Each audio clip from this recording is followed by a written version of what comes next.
शासन और सरकार के संरक्षण में लीपापोती करने का प्रयास कर रही है। पहले ही दिन से इस पे लीपापोती का प्रयास शुरू हो चुका था, जिसके कारण 24 जून के दिन महापंचायत बुलाई गई थी। उस महापंचायत ने निर्णय लिया था कि इस लड़ाई को लड़ने के लिए संगठित होकर लड़ना जरूरी है।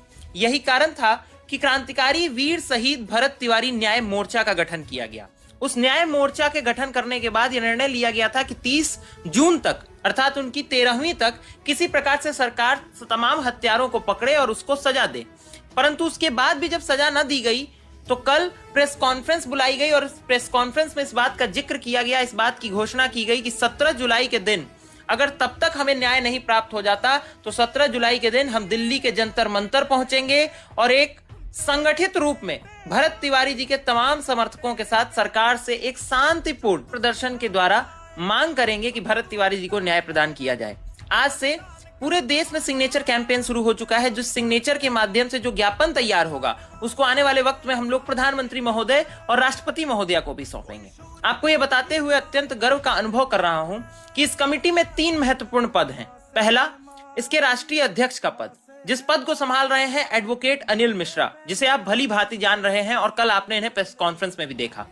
इस पूरी कमेटी के राष्ट्रीय संयोजक श्री पंकज त्रिपाठी जी हैं, जिन्होंने शुरू से ही इस पूरे कैंपेन को संभालने का और बल देने का प्रयास किया है, सबको संगठित करके रखने का प्रयास किया है, किसी भी प्रकार से असामाजिक तत्वों को इसमें प्रवेश करने से वर्जित करके रखा है। साथ ही साथ मुझे गर्व के साथ आपको बताते हुए ये अनुभूति हो रही है कि इस पूरे मामले पर आधिकारिक प्रवक्ता का पद मुझे दिया गया है, जिसका कार्य आने वाले वक्त में मीडिया और सोशल मीडिया के माध्यम से इन तमाम विषयों के आधिकारिक बयान को जारी करना होगा। यानी आने वाले वक्त में क्रांतिकारी वीर शहीद भरत तिवारी न्याय मोर्चा की ओर से आने वाले आधिकारिक बयानों को देना ये मेरा दायित्व होगा।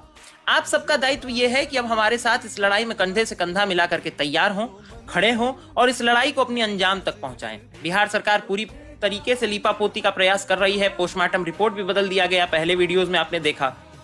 तमाम तरीके के भ्रम फैलाने का प्रयास, जातिगत रूप देने का प्रयास, तमाम तरीकों का प्रयास किया गया है। प्रशासन द्वारा भी परिवार को धमकाने का और भरत तिवारी को बदनाम करने का पूरा साजिश चल रहा है। परंतु ये हमारी और आपकी जिम्मेदारी है कि हम अपने भाई भरत तिवारी, शहीद भरत तिवारी के साथ खड़े हों।